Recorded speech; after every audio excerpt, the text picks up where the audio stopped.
Let's begin in Nigeria, where the President, Bola Tinubu, has approved the appointment of new members of the management team of the FGN Power Company Limited.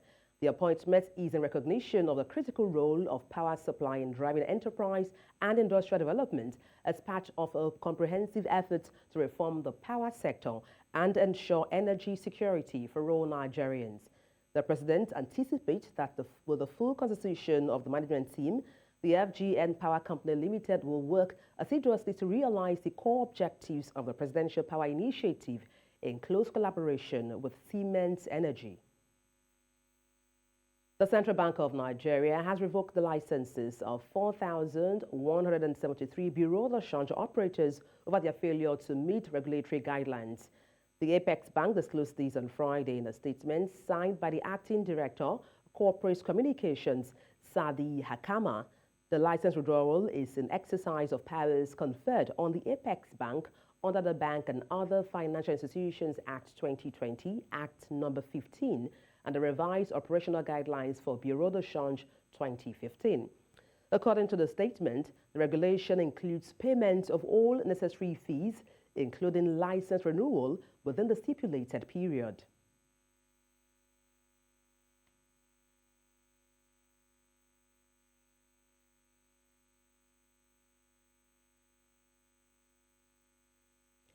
Let's now tell you that the Nigerian government has imposed a staggering $10 billion fine on the cryptocurrency trading platform Binance, citing allegations of worsening the country's foreign exchange crisis. The special advisor to the president, Bola Tinubu, on information and strategy, Bayo Ononuga, revealed the punitive measure in an interview on Friday. Ononuga accused Binance of engaging in illegal transactions in Nigeria, reaping substantial profits while the nation suffered significant losses. Ononuga highlighted that Binance is not registered in Nigeria and lacks a physical presence in the country. He alleged that the platform allows users to arbitrarily fix dollar-naira exchange rate, a practice that negatively impacted the value of the Nigerian currency. He notes that Binance has already begun cooperating with the Nigerian government, providing valuable information, and has suspended Naira-related transactions on its platforms. And now let's move to another story where Nigeria's House of Representatives has called for declaration of a state of emergency on food and nutrition subsectors of the economy. And this was during the inauguration of the House Committee on Nutrition and Food Security in the nation's capital, Abuja, where lawmakers also called for challenges affecting the sector. Amadine Uyi reports. With the prices of foodstuff in the country skyrocketing, this has increased the hardship being witnessed by citizens. Nigeria's House of Representatives, in a bid to address this challenge, recently inaugurated the House Committee on Food and Nutrition. The mandate of our committee can be summarized thus: to urgently arrest the growing food crisis and malnutrition, which have become a serious threat to security and national development, by examining existing extant laws, evaluating their effectiveness, strengthening gray areas, and adopting an impactful synergy among the relevant MDAs. Let me also re-emphasize the position of the House to improve food and nutrition for our people. In our resolve as a House to tame hunger and malnutrition, pursue food security and sustainable development, we prioritize agricultural development as a key legislative agenda based on our strong belief that the agricultural sector is a critical factor in growing the nation's economy and scaling down poverty rates. Lawmakers say while many Nigerians now witness multidimensional poverty, there is a need to address challenges in the agricultural sector. Most farmers in neighboring border states now prefer to sell their produce to markets outside the country to earn more than they would have earned selling them within Nigeria on account of currency fluctuation. Food security is not an agriculture issue, it's not a health issue, it's not an environment issue, it's not a physical security issue, it's all of it. And you need to have stakeholders around the table so that we can appreciate, we can do better. And the same thing with nutrition. The committee called for the declaration of a state of emergency on the food and nutrition subsectors of the country. This committee deems it wise to propose the declaration of state of emergency in nutrition and food security in Nigeria to address the issue with the required sense of urgency and multi-stakeholder strategic participatory approach. In Abuja for News Central, I am Amadin Uyi. Earlier, a farmer and economist, Felix Pam, spoke to us on these developments. Most importantly is to start with the issue of insecurity. Where there's insecurity, farmers cannot go to their farms. And farmers need guaranteed supply. The market needs guaranteed supply. Where farmers cannot go to their farms, the issue of insecurity is a very serious issue that must be tackled, especially in states where that are agriculturally viable, both plants and the normal agriculture. Okay, so the issue of insecurity needs to be tackled, and then also we need to look at productivity. What do the farmers get from what they sell? What is coming out from what they are able to plant and put in? What they are able to invest. Okay, once we are able to tackle this to guarantee supply, because the problem is supply. What are the issues burden around supply of goods and agricultural products? If these farmers are not encouraged, they've been doing a lot of things in the past, but how effective have they been? Okay, we've been having issues of how much is the agricultural inputs, how much is the price of a bag of fertilizer now? We're looking at 28,000 naira. Okay, so there should be a system where inputs should be available in sustained capacity. We should go back to the local governments because that's where the farmers are. What kind of infrastructures do we have in the local governments? When we're talking about logistics, what happens when you are trying to get your product from the farm to the market? You see, these things it's not rocket science. Other countries have been able to do it successfully. That doesn't mean that Nigeria cannot do it. We've been producing over time. Our productivity level, how confident are the farmers in going to their farms to bring out their output? Those are things that we should be looking at. We should have more investments, both locally and internationally.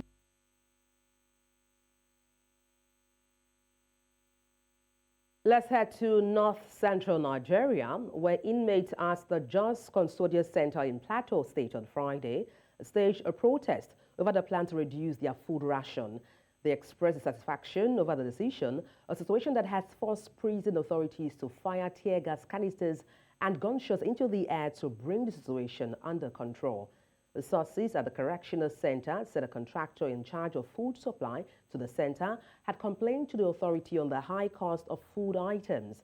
Rice, which was a stable menu for the inmates, will have to be adjusted from 4 times to 2 times in a week and will be substituted with either grains or gari. This decision did not go down well with the inmates as they expressed their grievances on Friday during a routine briefing by the official in charge. And now back to the conversation on the CBN revoking licenses of BDC operators. And to help unpack these, I'm joined live on the news by Femi Egbeshola. Good morning. It's a pleasure to have you join me, Femi. Good morning. Thank you for having me. Let me start off by asking what your thoughts or impression is regarding the licenses revoked, by the CBN of about 4,173 BDC licenses operators. Well, to us, it's a welcome development. We have been yearning for a policy like this. We support it because it is what we need now to strengthen the Naira. But if you look at history, this is not the first time that we have been having a ban on BDCs over the years. And most times when this ban occurs, you discover that in no time, these BDCs rear their ugly heads and come back again in more numbers. So we hope that the CBN will have the willpower to be able to implement this policy to the letter. If that is done, I'm sure it will have a much long-term positive effect on the economy. Talking about effects, what do you suspect would be the impacts, of these on businesses and individuals as well who rely on BDCs for their forex needs? Well, at the immediate, it may be difficult for now to access forex like it used to be before, because most people, businesses and individuals go to the parallel markets, the BDCs, to get their foreign exchange. With this policy, it means that traffic for foreign exchange transaction has to flow to the formal financial institutions, that's the commercial banks, and very limited BDCs that are now licensed. And that means that we may be able to find it difficult for some time to do certain businesses that are heavily related on FX. But in the medium and long term, I think it's going to benefit the country, it's going to benefit the individuals and businesses that are operating in Nigeria. A lot of manipulation and malpractices are in the FX processes and transactions. And this has beclouded transparency. It has made it very much impossible for government and CBN to regulate the FX rates, which is not too good for our country. That's why we have high inflation at the moment. And we believe that with this new policy, inflation will come down, which is very good for all of us. It will also make CBN to be able to track transactions and have data for all that is happening in the FX market, which we also need as a country to move forward and to also attract investors. Where there's so much money laundering going on through the BDCs, this will also be caught in the net, and it will also help us to reduce this laundering that is going on. We will now be able to have better transactions. We will now be able to have a more transparent platform for who really want to do genuine business and who want to travel to overseas for genuine reasons. Well, some persons have said, are these reasons credible enough by the CBN, to revoke so many licenses all at once? Well, to me, the situation in Nigeria now needs drastic action. But beyond that, you will have expected CBN to be able to now provide certain alternatives. One of the alternatives that we will have expected before the introduction of the policy will be that there are more liquidity of the FX in the commercial banks. By the time you close off the BDCs and you now go to the banks and you cannot get forex, it becomes a big problem. So we will have expected more liquidity to be at the commercial banks or the formal markets, so that it will be easier for Nigerians to be able to have FX for their business transactions and their travels. And also, too, we will have expected CBN to also do it in phases. Closing all of them at a go may also have some negative implication, but it's in the medium and long term, it's going to benefit the economy. And for us in the business sector, we support whatever is going to benefit the economy in the long run. Well, I know you talked about, the benefits in the long run, the positives of these, revocation of licenses. But then I'd like you to also touch on the ban on cryptocurrency and also Binance. What impact would these have on the economy as well as employment for Nigerians? You will see that immediately the ban came on Binance, our Naira appreciates almost automatically, because the two major platforms being used, particularly by manipulators, are through the black market, called the parallel market, and cryptocurrency, which is one of the platforms that Binance promotes. It has come to a time that we must be pragmatic about our approach to these issues. Government needs to tackle it at the board to make sure that we do not have leakages in our forex process. This has been the reason why we're having the hardship we have going on in the country now. And we cannot go on this way. People are complaining. People are beginning to die because of economic hardship. We just must tackle it headlong. One way is to address the issue of these BDCs that are one of the major elements driving this hardship. And another is this issue of cryptocurrency, which Binance and some other people are promoting. I think it's a good direction that the CBN is ongoing at the moment.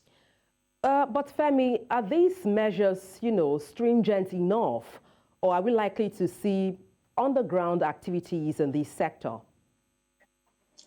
there's every likelihood that we're going to see a lot of underground activities.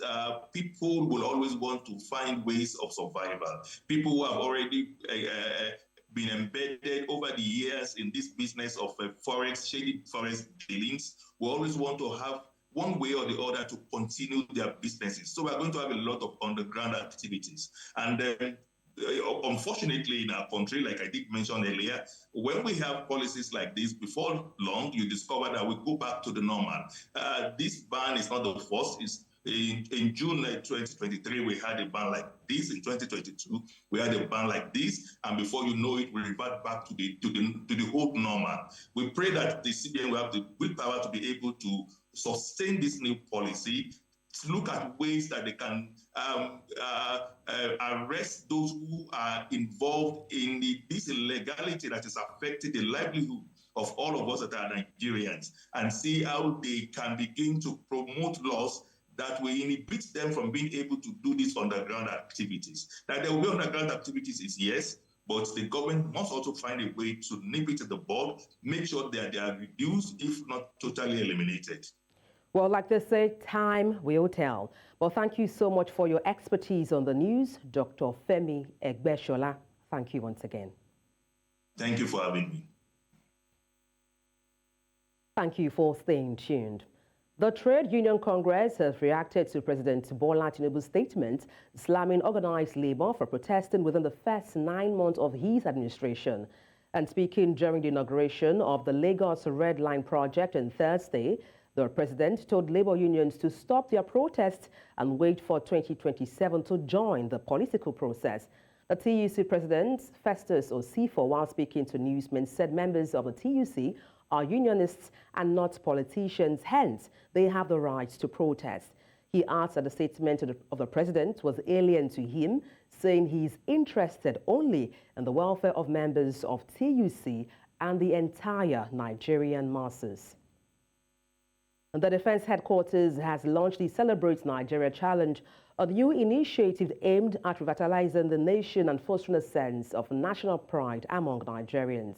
In a video shared by the Army on its official X account on Friday, Director of Defense Media Operation, Major General Edward Buba, emphasized the importance of enduring present challenges for the sake of future posterity.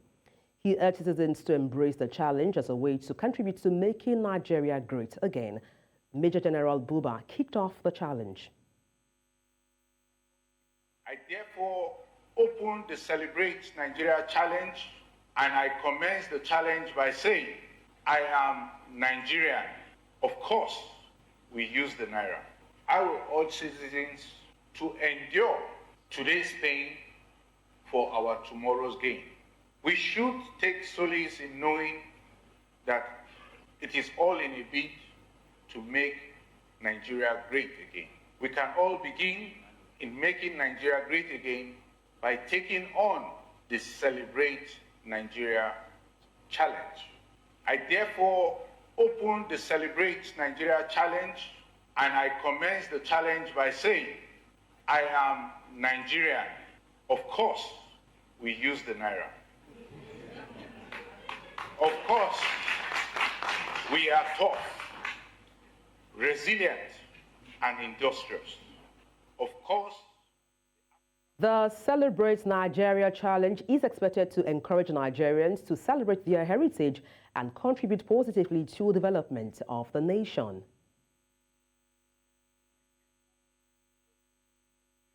And moving on to another story, Nigeria's Minister of Interior has tasked the newly appointed Controller General of Nigerian Immigration Service to live up to the high expectations of citizens and prefer solutions to the numerous challenges affecting the service.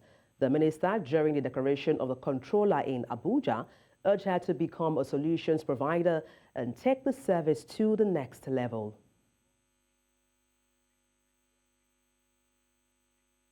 Over 70 persons suspected of committing different offences were on Friday paraded by a joint operation of security agencies led by Operation Safe Haven in Jos, capital of Plateau State. Chizoba Anyonwe was there and now reports. This is the first parade of criminal suspects by the combined security agencies in Plateau State this year. It is also the first time this huge number of young men are facing journalists in recent times. Their cases may not be unconnected with the many civil unrest that rocked some parts of Kaduna and Bauchi states, which includes the 2023 Christmas Eve attacks in some parts of Plateau State. The development was credited to a boost in the capacity of personnel as promised by the service chiefs during their operational assessment of the security situation on the plateau. Security agencies also neutralized a total of 13 armed criminals and arrested 271 suspects for offenses related to kidnapping, armed robbery, gun running, banditry, farm destruction, vandalism, and other sundry crimes. So far, we have prosecuted a total of 33 arrested suspects to court and dismantled 2 arms fabrication factories. Also, personnel recovered a total of 554 livestock from restaurants. Operation Safe Haven reaffirmed their commitment in ensuring sustainable peace is achieved in troubled areas within her areas of coverage. Operation Safe Haven appreciates the good people of Plateau, Kaduna, and Bauchi State for their immense support and cooperation towards ensuring critical information is provided to aid the successful conduct of operations by security agencies towards flushing of criminal elements and their collaborators. A total of 79 civilians were rescued from the kidnappers and armed robbers, while 110 different calibers of weapons and 1,161 ammunition were recovered from suspected criminals. In Jos for News Central, I am Chizoba Anyowe. Gender experts in Nigeria say about $40 billion is needed to bring about gender equality for women in Africa. This was at Nigeria's Ministry for Women Affairs, where they urged citizens to support efforts aimed at ensuring economic inclusion of women and girls in the country, while calling for an end to financial inequality of women. They say much is needed to attain the United Nations Sustainable Development Goal 5, as estimates indicate that almost $400 billion is needed to achieve this feat. The economic system is failing women. Our global economic system is failing women. How? Financial inclusion. Financial investment in women remains alarmingly low. An additional $360 billion annually is needed to achieve SDG 5 on gender equality and women's empowerment. And the African Development Bank also said for Africa, we need at least $40 billion to bring about gender equality in Africa. There are huge gender equality gaps, social, economic insecurity challenges that women and girls are facing today, including early child marriage, violence, abuse, and trafficking, among others. Child marriage is one of the most grievous forms of violence perpetrated against girls. It is a human rights violation and a form of gender-based violence as well. If you want to write for help for us, and you really have the good intention of helping Nigeria, write for people that will help us either donate these industrial machines or pay for it to be given out to women in the villages, as we are already clustering them in the portal as cooperatives. So one big industrial machine can serve a community to help them in producing what they know how to do best and selling it. And through that portal, it could still be sold. The world of workers is facing unprecedented changes. New technology, such as artificial intelligence, robotics, automation, and digitization of the economy, along the changes in the socio-political patterns and climate change, are shifting the nature of work. Nigeria's maritime workers are key drivers of the sector. Their well-being a reflection of the health of the industry. Therefore, there is a need to ensure policies which must be implemented are put in place to protect their interests in the workplace and also curb the extreme hardship they face today. You won't see any reactions coming out from the labor leaders. But what you are seeing now is as a result of the hardship economy that all of us are passing through in this country today. So to me, as an representative of the workers, ours is to protect their welfare and tell the whole world that all is not well. And that is why you see the Nigeria Labour Congress coming out and say, well, let's register our awareness before the government, the area of challenges, what average citizens are passing through in this country. And that is why you see everybody troop out to let the whole world know that all is not well in this country. Average citizen cannot boast of 3 square meals in a day, and talk of loaf of bread that we believe is meant for common man like all of us here, that is now out of reach. Out of reach now, where a loaf of bread is almost 3,000 or 4,000 naira. How do you expect the family of 3 or 4 people to take that? So we are telling the government to look inward and make total change, total package for all the citizens, so that we elected them, we voted for them, and we've never made. Find out more about what the Maritime Workers Association of Nigeria's leadership is doing to position its members to be competitive among workers in similar jobs around the world. Watch Maritime Radar on Saturday, 7 p.m. and a repeat broadcast on Sunday, 1 p.m. on News Central TV. And moving on to another news, in Central Africa, Chad's opposition party has condemned the death of the leading adversary of the ruling junta, describing it as an assassination by the Presidential Guard. Yaya Dillo Jori, the leader of the Socialist Party Without Borders, died in the capital in N'Djamena ahead of a May election, which he was set to face his cousin and transitional president, Muhammad Idris Deby Itno. The 49-year-old opposition leader had been accused of leading an attack against the offices of the Internal Security Agency, which he denied. Following his death, internet access was cut in the capital, and the army conducted an assault on the party's main office. Un tir à bout touchant. Ce n'est pas un tir à bout portant. Ce qui veut dire purement et simplement que Yaya Dillo Béti a été assassiné d'une manière cruelle, et nous autres aussi sommes programmés dans ce couloir de la mort. Quand vous regardez les images de la dépouille mortelle de feu Yaya Dillo Béti, c'est un tir à bout touchant. Ce n'est pas un tir à bout portant, c'est un tir à bout touchant. C'est-à-dire que une fois interpellé, on lui a placé les fusils à la tempe pour pouvoir tirer. Et si d'aventure l'armée était intervenue pour lancer l'assaut sur le siège du PSF, c'est bien évidemment un assassinat programmé et planifié qui a abouti. Aujourd'hui, nous payons le prix, et Yaya Dillo a payé le prix de refuser de s'aligner aux 200 quelques partis politiques, soi-disant, qui soutiennent sa candidature. As the South Africa elections draw closer, political parties are on their toes to give a clear message to their supporters on what they will deliver if selected to power.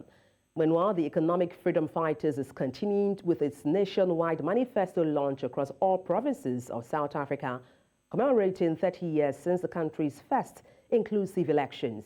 The EFF says its manifesto draws from its 10 years of political activism and engagement with people of South Africa. Today, they are in Johannesburg, and News Centre's Bongani Sisiba is on ground, where the EFF leader Julius Malema is expected to launch the party's second provincial manifesto, and we'll cross over live to her for more on this. Bongani, if you can hear me, just respond. Yes, good morning to you, and also good morning to our viewers. Yes, just give us an update of what is going on.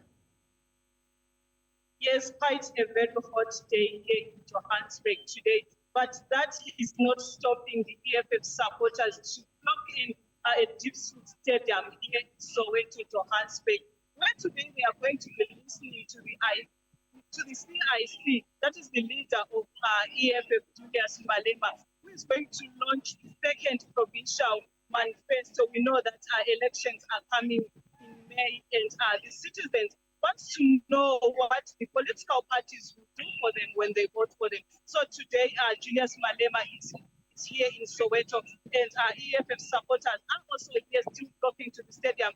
Though you can see in my background is still empty, but on the other side, the EFF supporters are almost filling the stands. But it's still early morning. We are expecting them to come through. But just to give us a brief of what is going to happen today, and also give us a part of that manifesto and what the voters should expect from the EFF. I'm joined by Carl Nayers, a member of EFF, just to give us a brief on what we should expect today. Good morning, Carl, and welcome to News Central. Today, good morning, and thanks for having me. What are the citizens going to expect from EFF, the launch today? Well, as you can see, the stadium is filling up. We're expecting a full stadium because the citizens of South Africa are sick and tired of the failed ANC government, and they want new solutions to the problems of South Africa. The Economic Freedom Fighters has launched our National Election Manifesto. That manifesto concentrates on expropriation of land without compensation, simultaneously also on the creation of jobs, and also for the sake of that we should have an end to load shedding. So those are the main issues that have been raised in the National Manifesto. Now we need to translate that National Manifesto into what can be done for everyone locally in every province.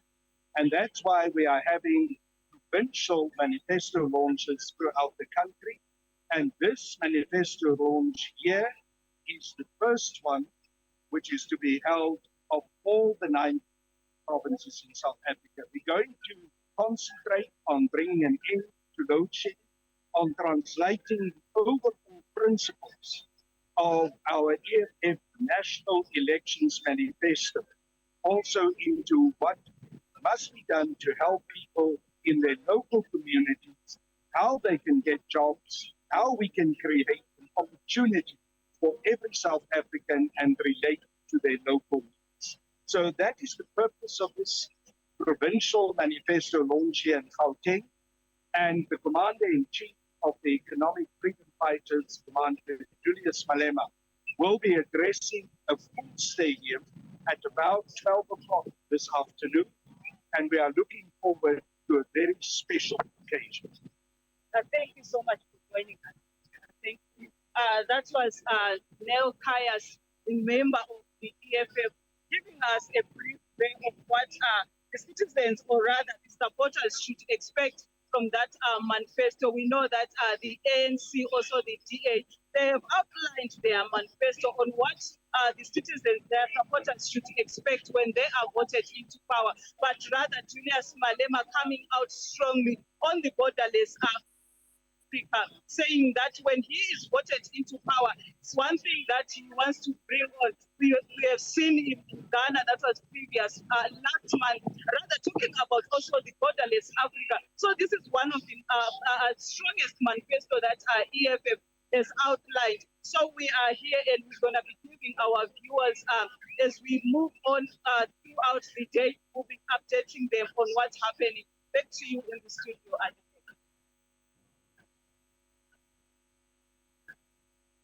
Bongani Siziba, thank you so much for that report. We'll stay connected with you for more on this.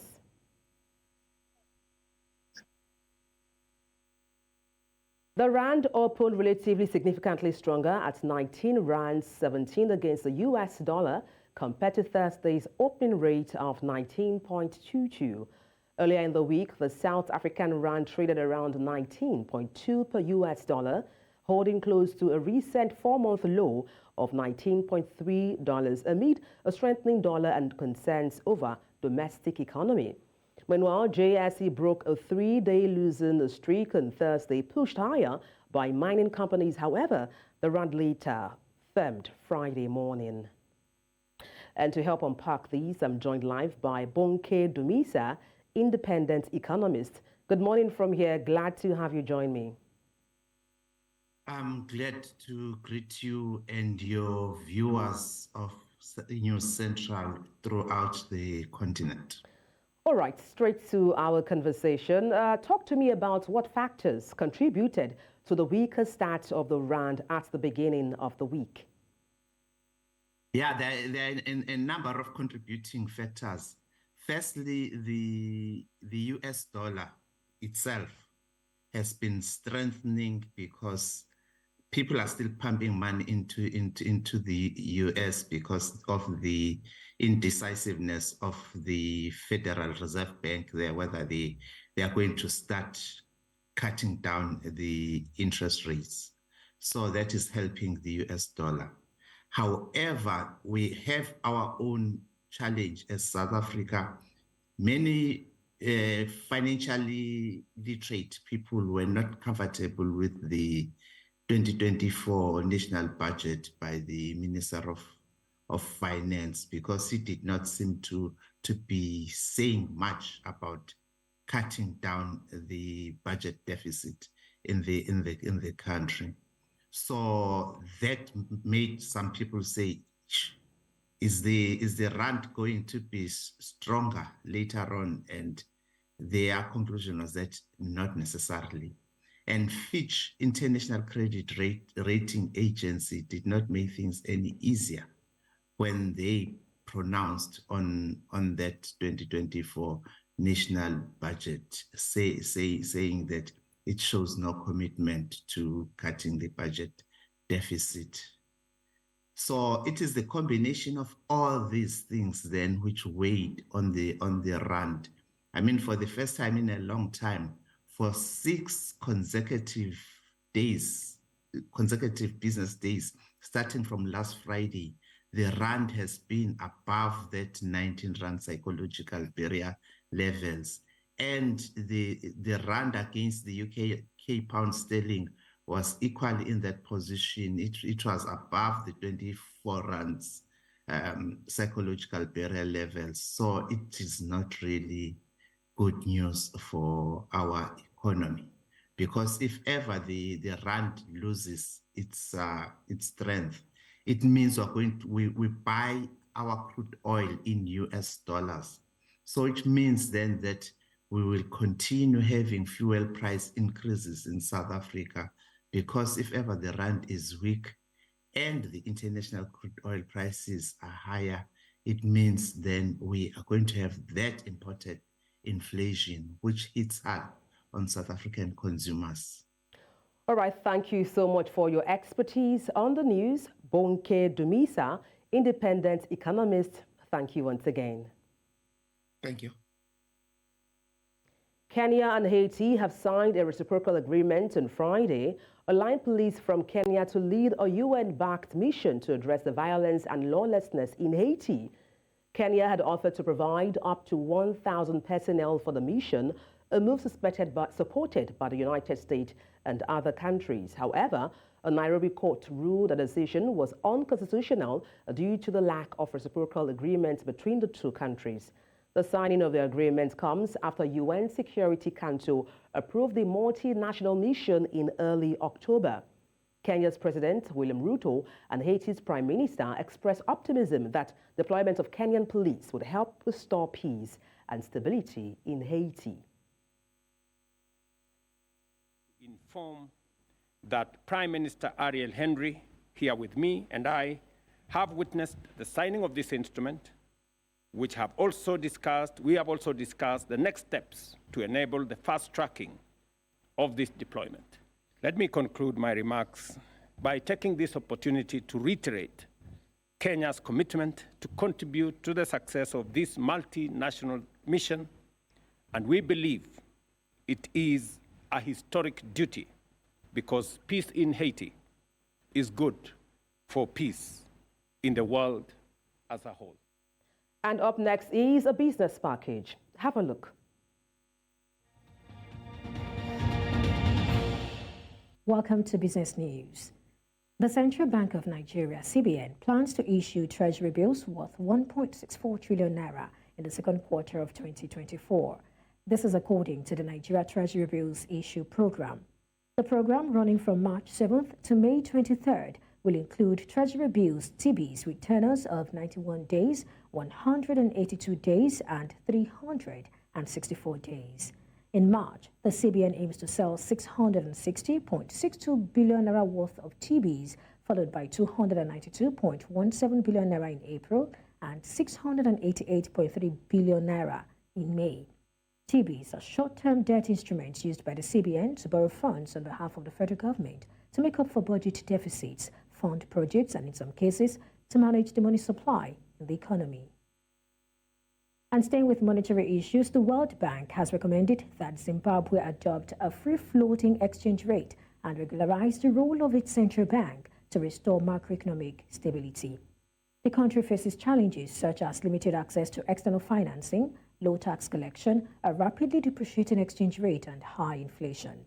The bank emphasized the urgent need to liberalize the foreign exchange market, adopting foreign exchange surrender requirements, and reforming the Reserve Bank of Zimbabwe's quasi-fiscal operations. Zimbabwe has grappled with economic mismanagement, hyperinflation, and multiple exchange rates, leading to challenges in its financial system. And finally, starting March 6, South African motorists will face a significant fuel price hike, with petrol increasing by 1.20 per litre. With petrol increasing by 1.20 rand per litre and diesel by 1.18 rand per litre. The latest increase follows a surge in international product prices and a weaker rand, putting additional strain on consumers grappling with high interest rates and inflation. The Nation's Automobile Association, AA, noted that the March increase is steeper than February's, intensifying the financial challenges for South African households.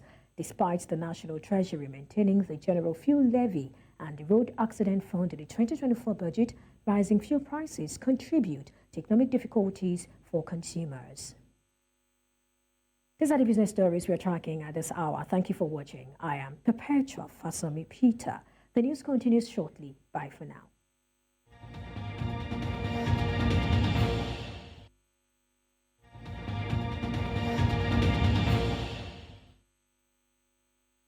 American sprinter Kristen Coleman showcases dominance at the World Athletics Indoor Championships in Glasgow, securing the 60-meter gold medal with a world-leading time of 6.41 seconds. Defeating Noah Lyles, Coleman reaffirmed his status as the world record holder in the event. With this victory, Coleman expressed confidence, stating that he is stepping into his prime. The reigning world 100-meter and 200-meter champion, Lyles, fell short with a time of 6.44 seconds. I mean, it felt amazing, especially because I didn't see anybody beside me. And so, I mean, whenever you're able to have that feeling and you don't really even have to dip, you can just kind of run through the line and know you came across with a win. It's an amazing feeling. So I felt like I put together as good a race as I could have today, even though I feel as if like my ceiling is a lot higher. But I feel like that's the exciting part, that I can just continue to keep building and building off the momentum that I'll gain here. And I know outdoors will be really special for me.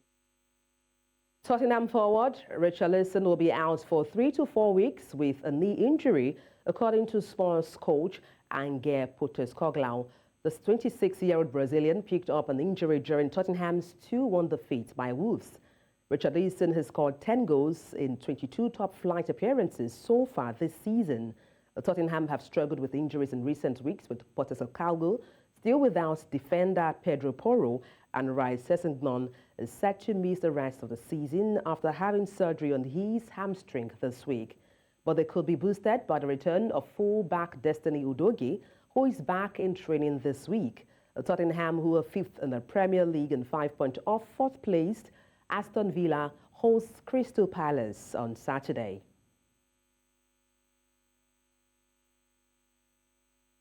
Convicted former Ajax and Dutch international winger Quincy Promes has been arrested in Dubai 2 weeks after a court in the Netherlands sentenced him to 6 years for smuggling more than a ton of cocaine. The 32-year-old, now playing for Spartak Moscow, was believed to be arrested at the airport as his club was flying out after a training camp. Previous attempts to extradite him from Moscow have failed, and judges at the Amsterdam District Court have issued a warrant for his arrest after he was sentenced on February 14th. The court said Promes had smuggled a total of 1,363 kilograms of cocaine from Brazil in 2020 through the Belgian port of Antwerp into the Netherlands with the help of an accomplice. The drugs haul was stashed in bags of salt in containers on board a ship, later partially intercepted by customs officials.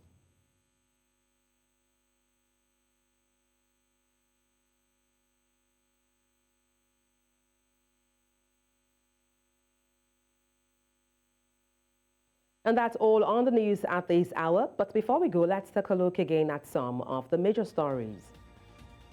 President Adebola Tinubu appoints new FGN Power Company management team. Central Bank of Nigeria revokes licenses of 4,173 bureau de change operators. Kenya-Haiti sign accord on police deployment. Send your eyewitness report to the WhatsApp number on the screen and follow us on social media. We are at News Central TV.